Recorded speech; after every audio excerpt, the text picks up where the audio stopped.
It's March 6th and the 6th day of 19 to 40, which is a series I've been doing since March 1st, where I've been sharing a lesson a day up until my 40th birthday, which is March 19th, that I've learned in my almost 4 decades now, that have gotten me to the person that I am today. If you're just catching the series or you're catching up, this is actually lesson number 8. I've been doubling up a few days just because I'll be celebrating my birthday the weekend prior to it because it's on a Tuesday. And so I will not be posting this type of content. You're going to be getting outfits and drinks and food and fun for at least a few days. So we're going to double up a couple more days. But today we're just doing one. Lesson 8, being vulnerable does not require me to overshare. One of the things that I struggled with the most as a child, which I didn't have the language for then, but I have it now. I've been to therapy, all of the things, is abandonment, right? From the time that I can remembering, I remember feeling abandoned. And not just abandoned in the literal sense. For example, my father being absent, which we'll get into in another video. I actually have a lesson 100% dedicated to my daddy, who I have a good relationship with now. Decent relationship. It could be better. I mean, I felt abandoned by choices that were made by the adults in the house that I was living in.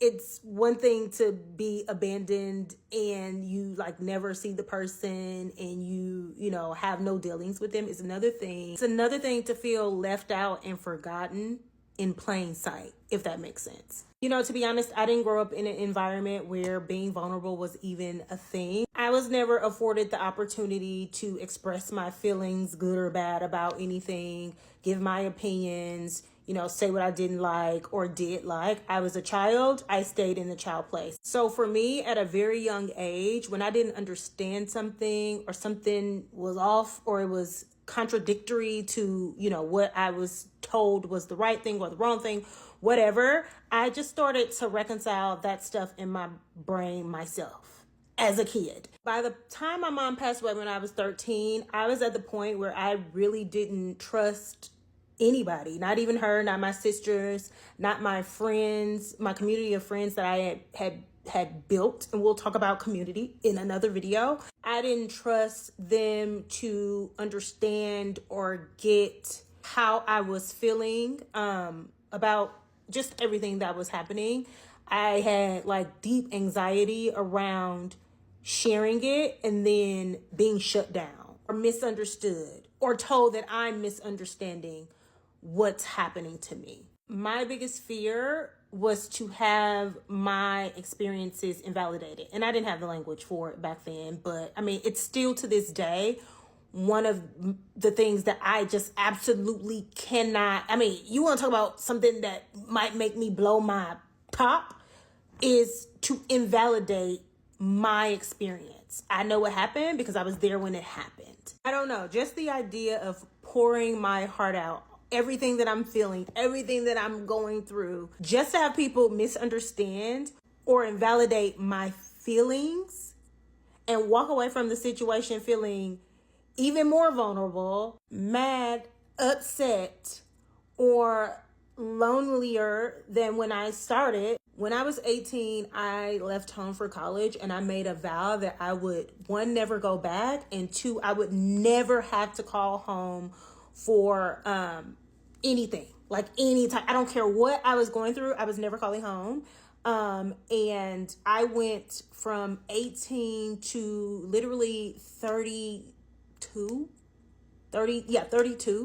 without doing that. And then I moved to Chicago and had a big setback.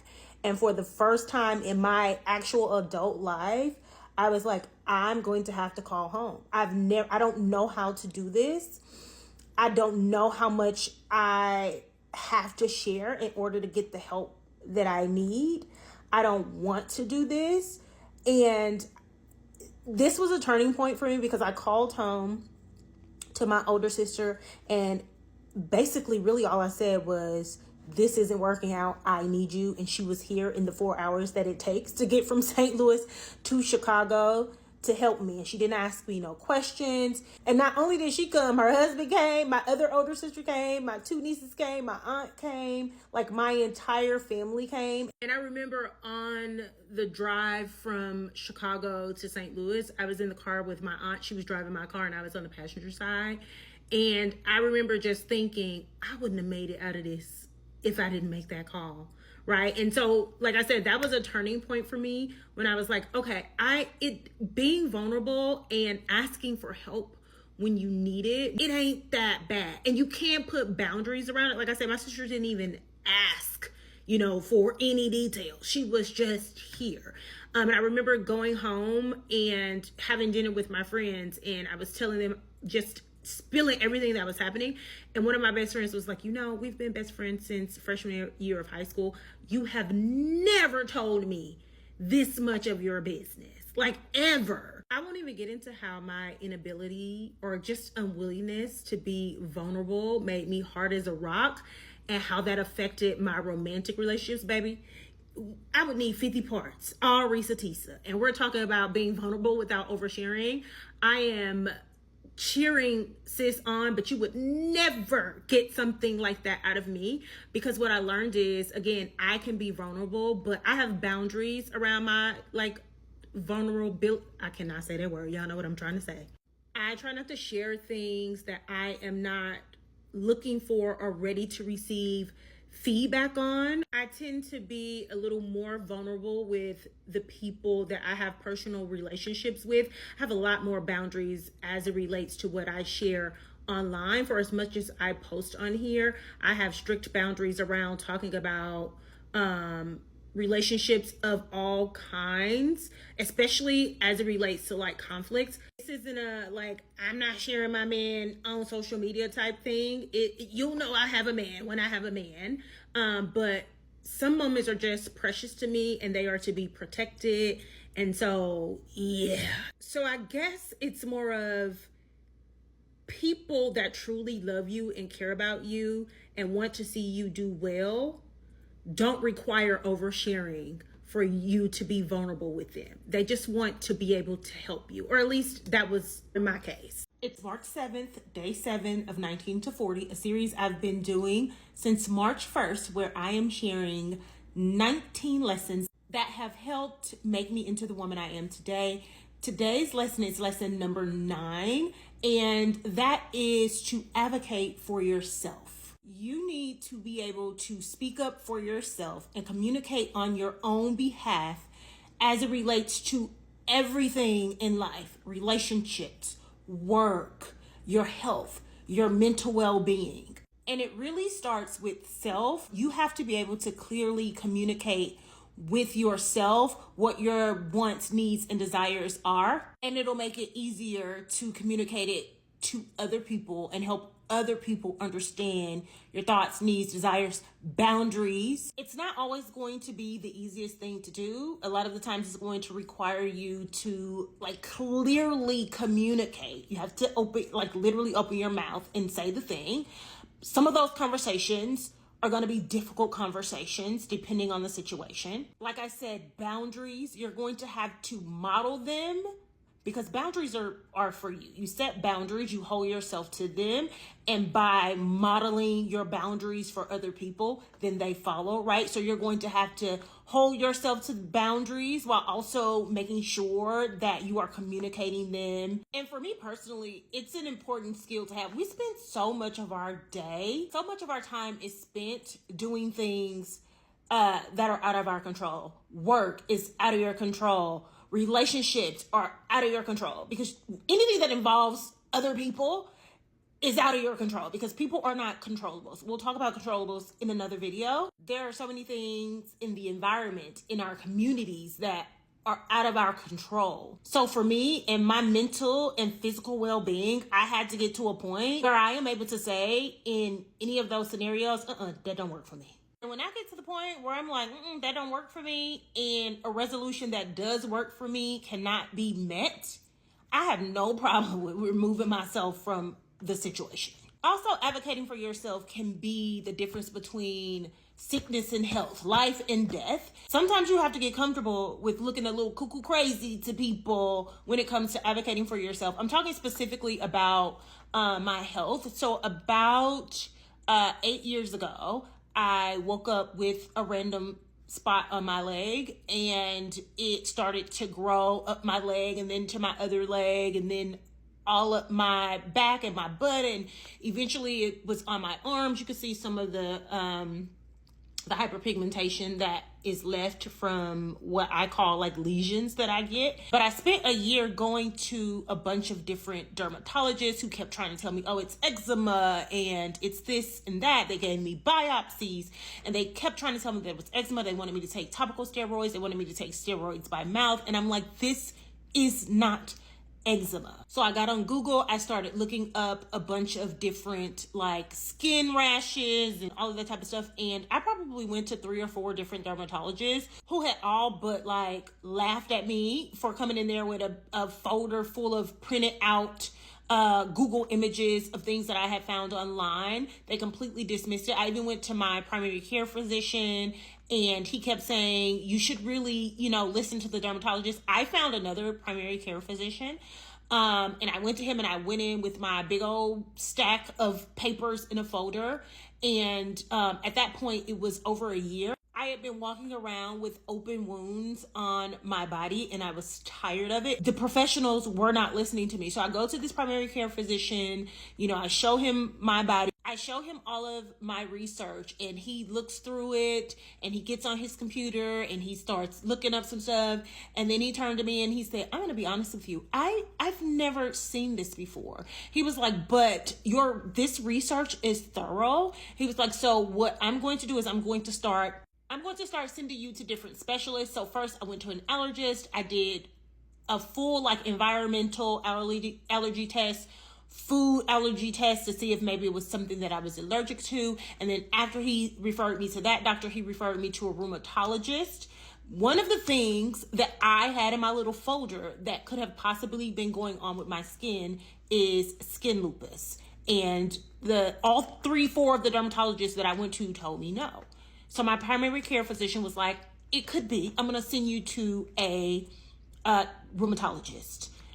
After over a year of trying to get a diagnosis, I was diagnosed with skin lupus. I was prescribed Plaquenil, and within 2 weeks, my skin started to clear up. And I told you that story to say, when I finally got a diagnosis and I went back to my primary care physician to thank him for listening to me and not treating me like I was somebody that was walking around with a tin foil hat on my head, he actually commended me for doing my own research. He said, we doctors don't know everything. We aren't able to look at stuff and just diagnose stuff just by looking at it. Sometimes we have to go do research. He said, but what you brought in here helped me decide where I needed to send you next.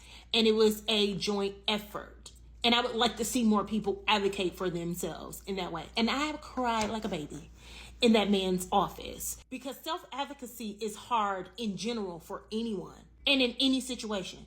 But as a Black woman, a sick Black woman, trying to get people to take your pain or your symptoms seriously is so hard.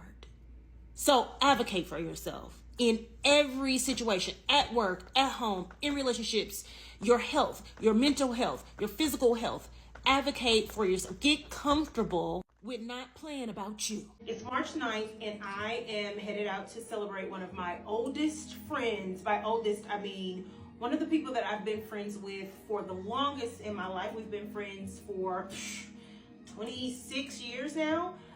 We're going out to celebrate her 40th birthday. It's March 9th and it's day 9 of 19 to 40. It's a series that I've been doing since March 1st, where I have been sharing 19 lessons that I've learned in my almost 4 decades. I'll be 40 on March 19th.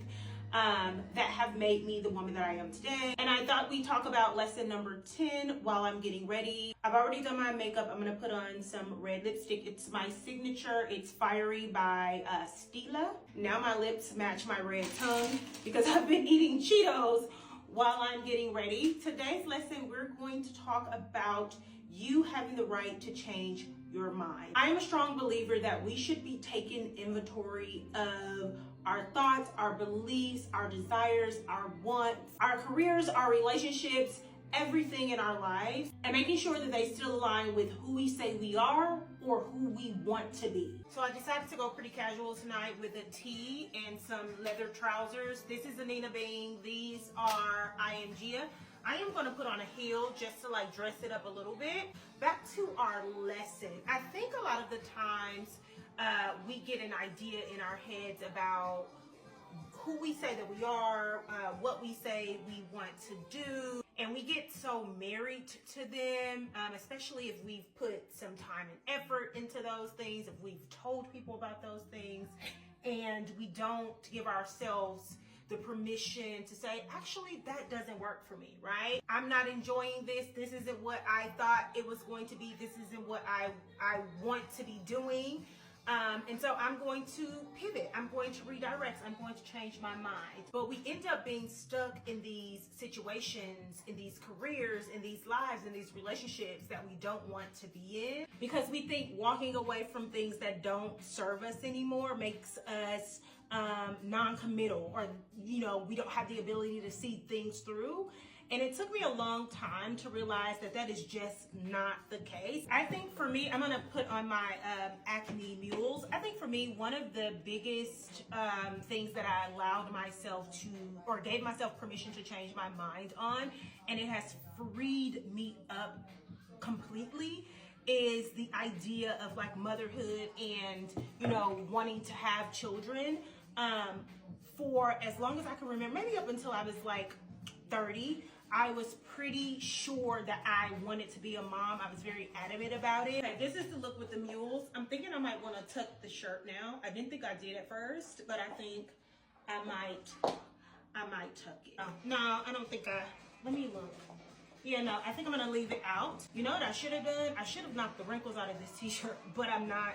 I'm going to put on Slow Dance by Byredo. I love the smell of this, but I have to agree with most people, it doesn't last long. Like, it lasts on my clothes, but like on my skin, it doesn't last all that long, but I love this fragrance. Now I need to decide on a jacket, and I don't want to wear my leather jacket on top of these leather pants. Right around 30, I wouldn't even say 30. I'm going to say like 32 after my last breakup. I was interrogating a lot of stuff. And being a mother was one of them. And I really start asking myself, like, why do you want to, you know, have kids? Why, you know, do you think about marriage and things like that in the way that you do? Because a part of the reason that I ended up in a situation that my gut was telling me was not the right situation was because I had this idea that I wanted to be married and I wanted to have kids by this certain age, and, you know, I just sort of went with it. Things like marriage and being a mother sort of became less important in the way that they were prior to that breakup, prior to me really sitting down and having that conversation with myself. And what I landed with children is that I'm really indifferent on children, just all around. I only wanted to be a mother because I wanted what I would call like a do-over. When I thought about the things that I would say when I talk about children, I would always be like, I want a little girl because I want a do-over. I want the relationship that I didn't get to have with my mom. I want to, you know, mother in the way that I wanted to be mothered. And, you know, I really just came to the conclusion that that's a really selfish reason to want to purposefully bring children into this world. Now, do I think I would be a good mom? I would be an excellent mom. And I say I'm indifferent on children, and not that I don't want children, because I would be okay either way. If I never got pregnant and never had a child, I would live a happy, fulfilled life. If I were to get pregnant tomorrow, I would be shocked because I still feel like a little baby girl, but I would be an excellent mother, and I would love the responsibility, and I would love to be able to steward another person through this. I don't know about love because this world is scary, but I would welcome that responsibility with open arms. So I gave myself permission to change my mind on that. And funny enough, before I landed on saying I'm indifferent, I did for a while very definitively say I didn't want children, but I allowed myself to change my mind again to say I'm indifferent. I'm not doing any family planning. I haven't saved any eggs. I won't be doing any IVF or anything like that. But if, you know, I get pregnant, I get pregnant. So I decided to just go with this Ghani jacket, and then I'll carry my Acne Masubi, and this will be the outfit for tonight. But before I go, I need to wrap up today's point. I will always fight for your right to be wrong, even if it's about who you thought you were or what you thought you wanted to do or who you thought you wanted to be. You absolutely positively have the right to change your mind, and don't let nobody tell you otherwise. It's March 10th and day 10 of 19 to 40. It's a series I've been doing since March 1st, where I have been sharing a lesson a day until my 40th birthday, which is March 19th, on things that I've learned in my almost 4 decades that have made me what I think is a well-rounded woman, the well-rounded woman that I am today. Today's lesson is about comparison, and it is a lesson or a phrase or a saying that we are all familiar with, and it's comparison is the thief of joy. And I'm actually going to read today's lesson from my most recent Substack because I've been struggling a little bit with comparison, especially on the heels of entering a new decade. 40 is a big deal. It's a big age. I'm really excited about it. But with turning 40 has come a lot of taking stock, taking inventory of my life, and, you know, thinking about where I am. And to be honest and a little truthful, I've been getting a little stressed out about things like savings and retirement and all of that type of stuff. And what's next for me? I've been doing what I do professionally for 15 plus years now. I still enjoy it, but like, in what capacity do I want to do it next? And then what do I want to do with this? Like, there's so much just swirling in my head, all good things because I'm thinking about it, but also I'm not where I personally want to be. And so I've been struggling with that a little bit, and I shared it with the people that are subscribed to my Substack, and I thought I would make today's lesson around comparison. I'm just going to read it from my computer to you guys here, so excuse my face being this way. But I wrote, I've always considered myself a pretty confident person. It's mainly because I didn't have a choice but to believe that I can do and be whatever I wanted in order to push myself to leave home and never look back. We talk about delusion a lot on TikTok and on the internet in general, but I wrote here, first generation poor college kids have always been delusional. We just had to be. For as long as I was just surviving, persistence, determination, tenacity, all of those adjectives to describe hardworking and dedicated came naturally to me. I worked relentlessly because it was the only way that I can ensure that I would have a better tomorrow. Nobody talks about how hard it is to maintain all of that when you're now living. So you're out of survival mode. You're no longer just existing. You're actually living.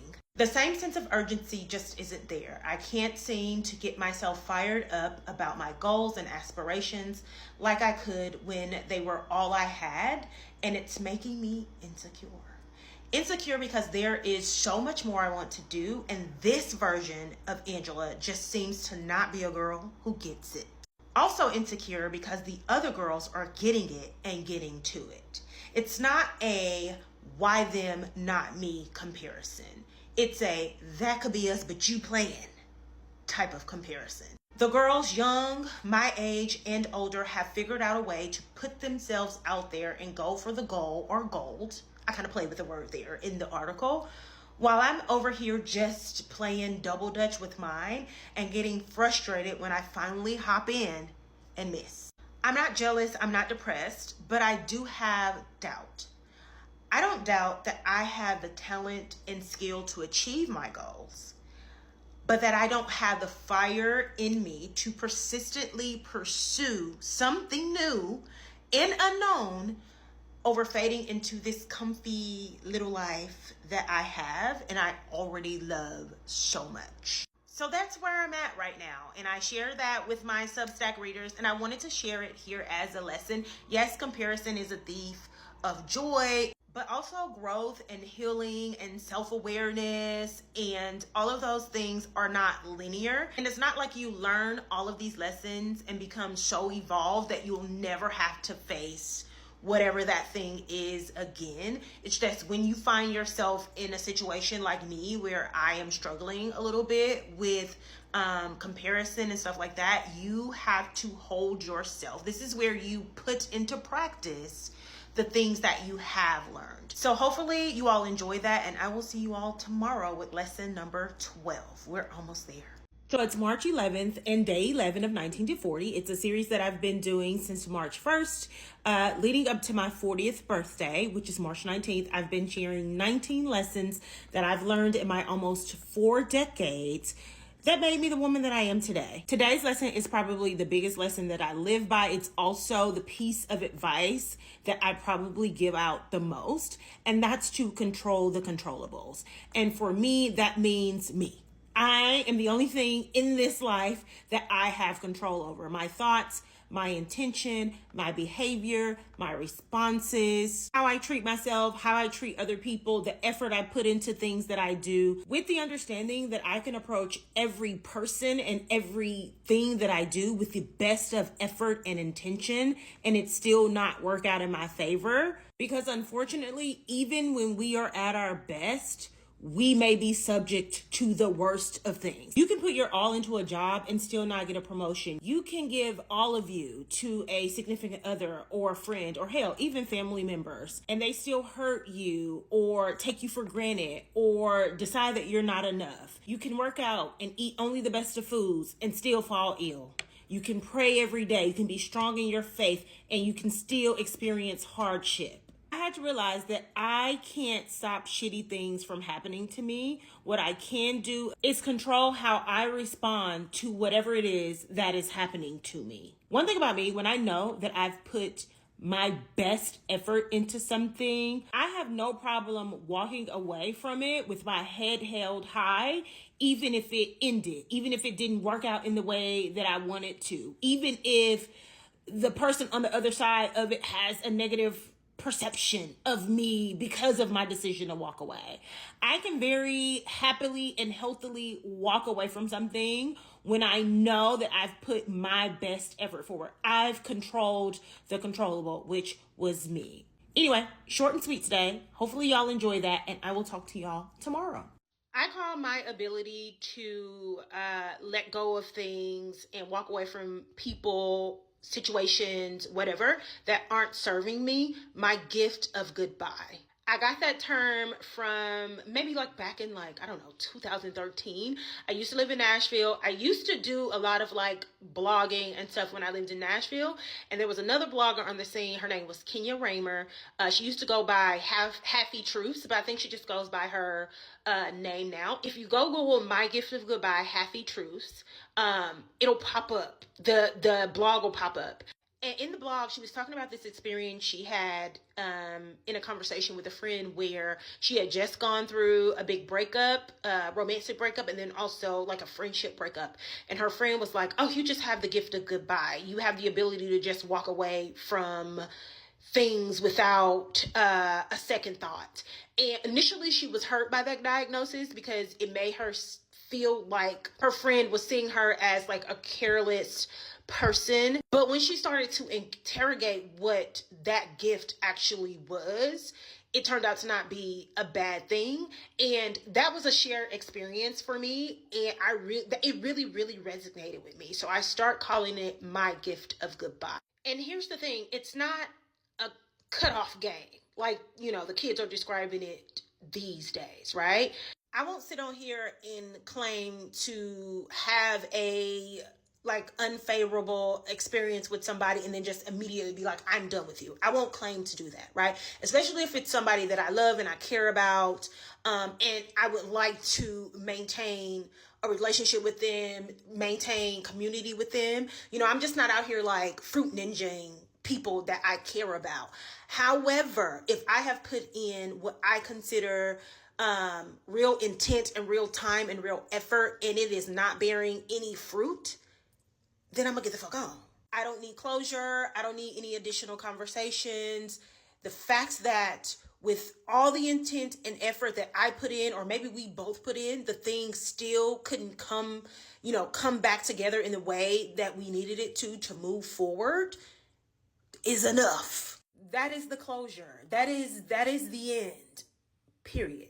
And the only way that you get good at using the muscle is to exercise it, right? And so it really comes down to creating personal boundaries around yourself and holding yourself to them, right? Your boundaries are really for you. Your boundaries are not there to try to bend other people to your will.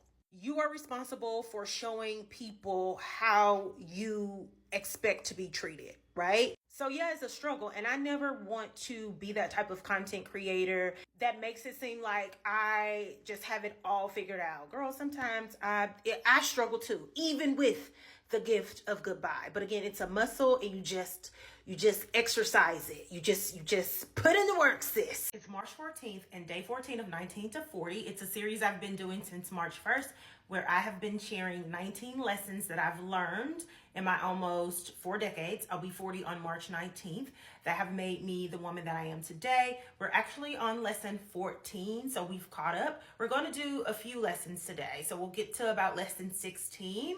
I'm going to try to get through all 3 of them and pack with y'all at the same time. And by pack, I mean just throw everything that I want to take into my suitcase, and then I'll arrange it correctly later on. I'm starting with sunglasses. I'm just taking a couple of YSL sunnies. Let me try to get through this really quickly. Just a pair of YSL cat eye sunnies, a pair of just like skinny YSL sunnies. These are actually a birthday gift from my little sister, or early birthday gift. And then the most recent pair of sunnies I picked up off of Amazon, and they're just like a fun snake print, can't get it out, a fun snake print sunny. I'm usually a basic sunny girl, as you can see, but when I'm like going on vacation or whatever, I like to have a little fun. So that's what those are. So the first lesson that I want to talk about is checking my privilege. I'm actually going to put these in my purse as like, to the airport, off the plane sunnies. I'm an elder millennial. Of course, I've spent my entire 30s unpacking a bunch of stuff. And one of the things that I've really unpacked is this victim mentality because of the way that I was, or because of the environment or the circumstances that I was born into. Being born into poverty, under-resourced, underfunded, under everything, didn't leave a lot of room for me to see anything about myself or about my life as privilege. I'm packing shoes. I'm gonna take my tabby flats for like a casual Sunday look.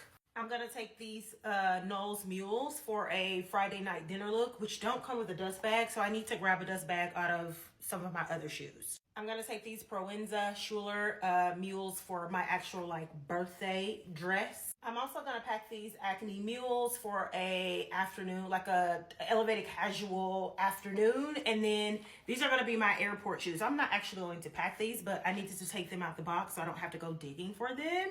So those are the shoes. So some of the conversations that I find myself doing more listening than talking, because, there's privilege there for me and I have to check it at the door, would be things like colorism, because I am like fair skin. I'm like middle of the road. I've never experienced someone say, you're too dark to be pretty. I've never experienced, my cousins making fun of me and calling me white girl because I'm like light skin. I'm sort of in the middle of a road. I've literally never had anybody make a comment about my skin tone. Now, I did have a guy imply that he either implied I was the darkest that he'd go or the darkest that he had ever talked to. Either way, that was the furthest he got in that conversation, because this ain't that, right? That don't make me feel good. You putting other people down, other women down, don't make me feel good. You can go somewhere else with that. Something else is like conversations around like body size and experiences with that, because I've always been in a skinny body. I've always been the societal standard for a body type, right? And so I'm usually quiet. Even when people ask me about like my workout routine, or, you know, ask me about specific clothes for specific body types, I don't have the right language for that. I don't have the right experience for that. So I try to preface any, like, you know, physical fitness or like workout or even like personal style content or just conversations. I always try to preface it as this is coming from my personal experience, which is a privileged one, because I've always been in a thin, societally, is that a word? Acceptable body. We're gonna say it's a word today.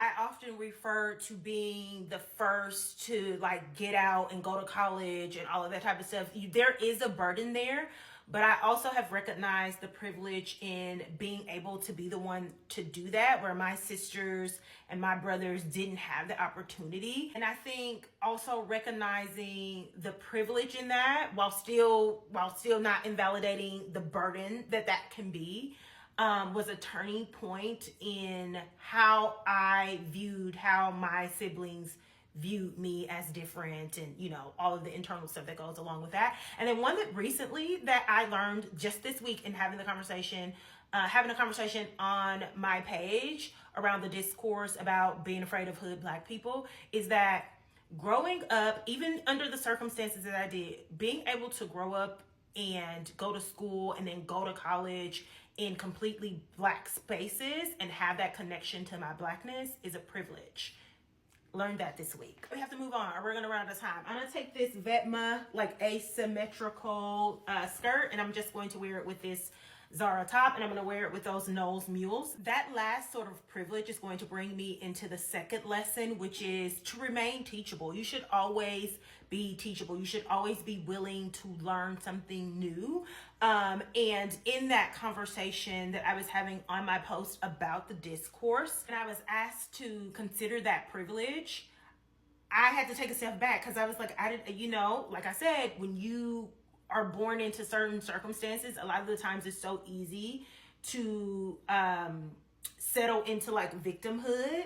So I had to sit with that for a minute. So that was a teachable moment for me, and I'm still trying to work out what that privilege really means in my head.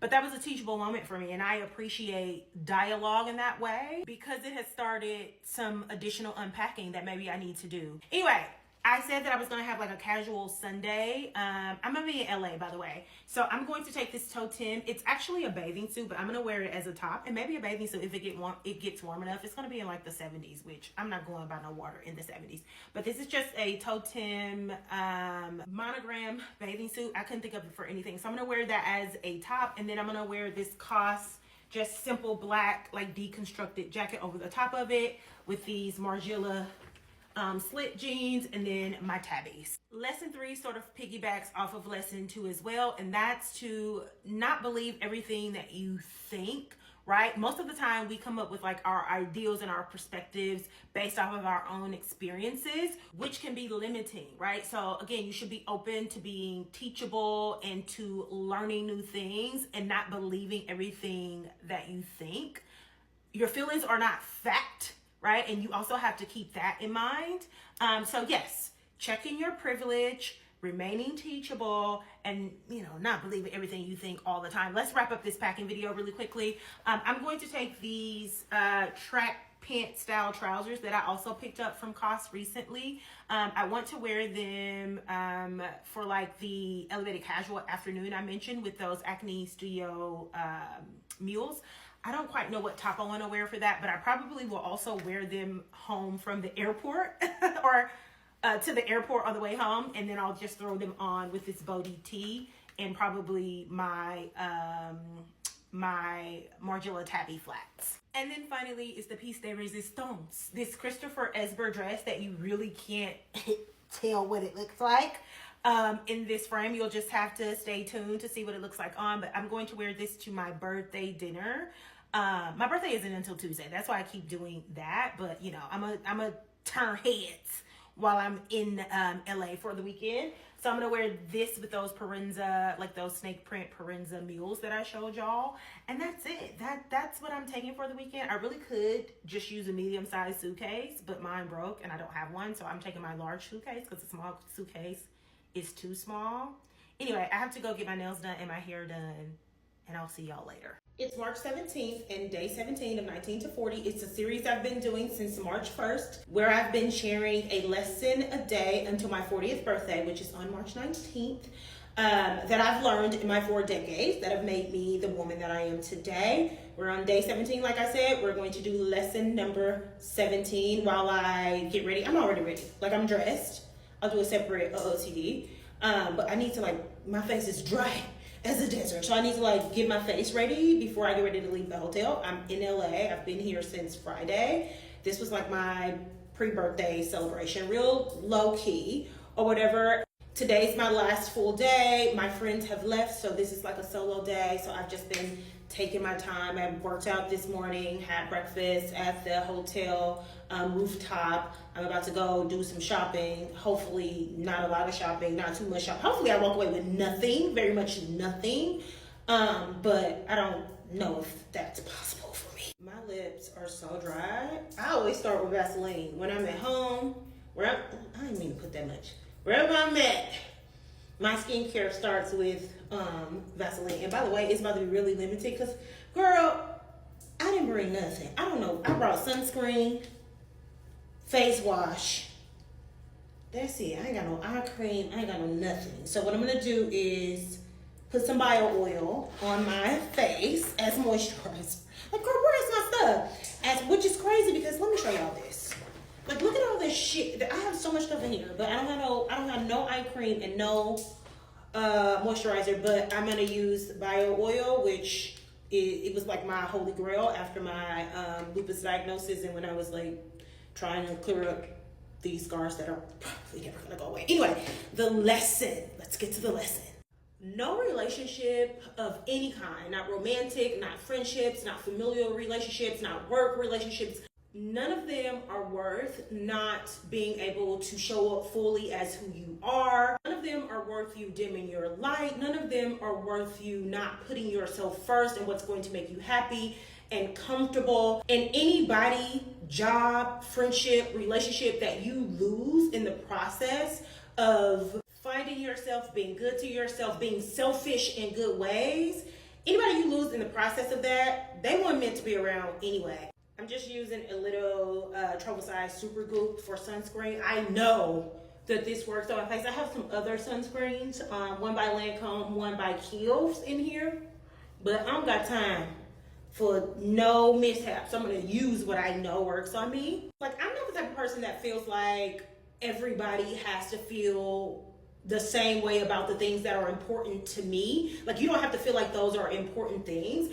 but you have to respect that it's important to me. So I have a very hard time being in proximity with people that try to belittle the things that make me happy, the things that are important to me, because they aren't as important to them. Friends and I were talking yesterday while we were at the winery, and we were just talking about travel because, you know, this was technically like my birthday weekend, and they were coming to hang out with me, and we were talking about it, and I just was like, I hope y'all enjoyed yourselves. I know, you know, the way that I like to travel can be anticlimactic for people, and so I typically, when I do go places, I go by myself because I'm the type of person where I like, when I travel, for it to be an extension of my everyday life, because I love my life. Like, my life is set up in a way where I enjoy my morning workout routine, and I enjoy coffee, and I enjoy a good breakfast and things like that. So when I come to places, whether it's LA or it's out of the country, whatever, I'm the type of person where I like to mimic what I do at home, just in a new place. And sometimes people feel like that's a waste of money, and I get it, right? You want to go to a new place and experience new things, and I'm not saying I don't ever do that. Again, I have a great life, so anything that I do is an extension of my life. I'm not trying to get away from anything. That's why when I like see posts that say, you know, I need to be on a plane every weekend and stuff like that, I'm like, actually, I don't, right? And I may be in the minority on this. Anyway, I mentioned that because I have like anxiety around traveling with people because I planned a trip for two of my best friends for like a big birthday, and we invited a bunch of friends, like childhood friends or whatever, and people were complaining because it wasn't like turned up enough. It was like, you know, whatever the case may be, because I planned the city that we went to. A lot of them hadn't been before, so you know, including my two friends. So I planned like touristy stuff, nice dinners, like all that type of stuff. And I'm not personally a turn up person. I don't go to clubs. I don't do anything like that. And my friends didn't say that they wanted to do anything like that. So you know, they hadn't been to that place. So I planned based off of their lack of experience in that place, and like people were just like, it was so boring, So I had a little bit of anxiety, which is why I brought it up at the winery yesterday. So I just wanted to take the temperature of the two people that came with me to make sure that they were enjoying themselves. And it just felt good to be in community with people that understood and appreciated what I enjoy, and just wanted to celebrate me in the way that I wanted to celebrate. Plus, it was one of my friend's birthday too, and I just wanted to make sure that she didn't feel like she wasted her birthday. I just filled my brows in with the Anastasia Brow Wiz. I usually get dark brown. I grabbed ebony, so it looked black. My brows be looking dark, but I'm gonna use it because I spent my money on it, and I don't feel like taking it back. I just did a rough fill-in. I'm not putting on no other makeup other than some mascara, and I'm gonna have on shades, like sunglasses, and they're cat eyes, so you won't even be able to really see them.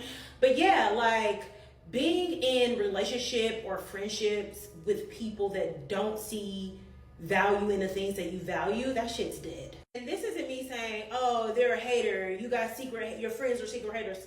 Did that. Like, ain't nobody hating on you. I ain't got no damn haters, right? It's just that people genuinely value different things, and that's okay. But some people just have a hard time with letting other people exist in the way that they want to exist. Like, some people just cannot help but to be a yucker of other people's yums, and I don't get it. Like, if you don't see the point in spending XYZ amount on X, Y, and Z, I understand that. But I don't need you to make a comment on what I'm doing every time I do it because you don't understand it and you rather invest, or, you know, I'm just using that as an example. This isn't anybody specifically, but you know how people get, you know, you could be investing your money, you could be buying a home, you could be da-da-da-da-da. Okay, I can do both, right? And I get it. You don't see value in that, and I even understand where you're coming from. I don't care. So I don't need for you to keep, like, you're not going to convince me. You're not going to change my mind. So, like, I like what I like, what I like, what I like. And if you can't accept that, we can't be in a relationship. Because I'm the type of person where you're going to start getting on my damn nerves, then I'm going to go off, right? So I've just gotten to the point in my big old age where I'm like, oh, we're not. We're not. Because you don't respect people's preferences and choices. And we can have a difference in those, but you got to respect mine. I don't like that. You got to get you some business. I just put a little bit of the Lash Idol. Lancome sent me this. I'm obsessed with this. And they sent me two. I got another one. I'm about out of this one. I'm about to crack the other one open when I get home. I've been putting more heat on my hair than I would ever do when I'm at home. I'm about to hit it real quick, and then I'll come back and wrap this up. Bob, bob, bob. The bob is refreshed. By the way, y'all, this is not my hair. This is a sew-in. We'll talk about the hair in a separate video. I just put on this YSL like candy glaze lip gloss, some I don't know, and then I'm putting some Juicy Tube on top of it. Anyway, that's it. Plus, I can't think of like a seamless way to wrap that up, but hopefully y'all get what I'm saying. I'm about to go to a specific store that has a specific thing that I really want. I'm not gonna buy it. I'm just gonna go touch it. Come with me to do my first ever cold plunge. It's March 18th. It's the 18th day of 19 to 40. It's a series I've been doing here on TikTok where I have been sharing one lesson since March 1st leading up to my 40th birthday, which is on tomorrow, March 19th, where I share 19 lessons that I've learned that have made me the person that I am today. Today's lesson is simple. It's not simple, but I'm going to show you better than I can tell you, and that is to do things that scare you, do things that make you uncomfortable, create and embrace new experiences, and if you don't like them, you never have to do them again, but at least you tried them. So this is what we're gonna do with cold plunge, and the hotel has one, so I figured I'd do one right before I depart. So I am in this totem bathing suit. I wore it as a bodysuit yesterday. I wore underwear, okay? Not that I need to explain it, but sometimes you need to explain it online because we're being nice. I'm finding it.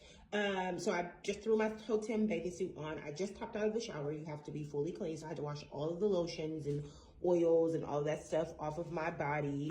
And then I just threw the bathing suit back on. Again, it's the Totem monogram, just one piece bathing suit.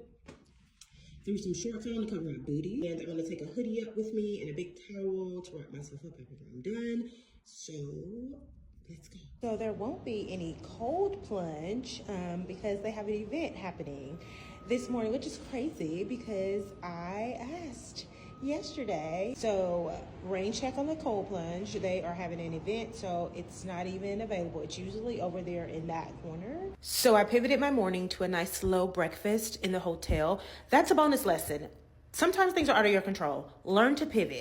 I am very much a routinist. I am so married to my routine, and I can be the type of person when I have my mind set on something, it not happening can completely ruin my day. So I have to intentionally go into certain situations, telling myself, okay, Angela, if it doesn't work out, here's a plan B, here's a plan C, right? And I know we say, oh, there is no plan B, it's only plan A. Yes, and also no. For somebody like me, I know me. Sometimes having a plan B is a good option so that I don't ruin my own day by being upset about something that I couldn't control. I'm really big on controlling the controllables, but I'm not an expert. So sometimes I still get frustrated over things not working out. And yes, a cold plunge is a small thing to get, upset or disappointed over. But sometimes it be like that. So I came up, I put on my airport clothes, and then I just went down to have a slow breakfast at the restaurant in the hotel, and I had the best freaking burrito that I did not record because I scarfed it down so quick. So yeah, you got a bonus lesson today. Do things that scare you, that test you, that are new, even if you're just doing it once. And also be okay with the pivot. Be okay with the pivot. And if you're somebody like me, maybe plan a pivot, right? So that you're not upset about things that you cannot control. It is March 19th and day 19 of 19 to 40, a series that I've been doing since March 1st, where I have been sharing a lesson a day that I've learned in my now 4 decades of life that have made me the woman that I am today. It is my 40th birthday, and I wanted the lesson to be what I consider the most important lesson, and that is the relationship that you build with yourself. Self-awareness is not only important in relationships with other people, but most importantly, in the relationship that you have with yourself. As humans, we are meant to be in relationship. We are put here to love and be loved, and community is key. But it is equally important to get to know and love yourself, to set personal standards and boundaries, and to be able to entertain and offer yourself fulfillment in the absence of community. After spending the weekend before my birthday with friends, I wanted to spend my actual birthday doing things that I love and creating little glimmers, which are tiny pockets of joy that elicit happiness and gratitude and calm and peace. Glimmers are usually things that happen to you, like the sun bursting through a cloud on a gray day, or seeing a rainbow after a rainstorm, or someone pays you a compliment after a very shitty day. But today, I chose to use what I know about myself to purposely shimmer for 24 hours.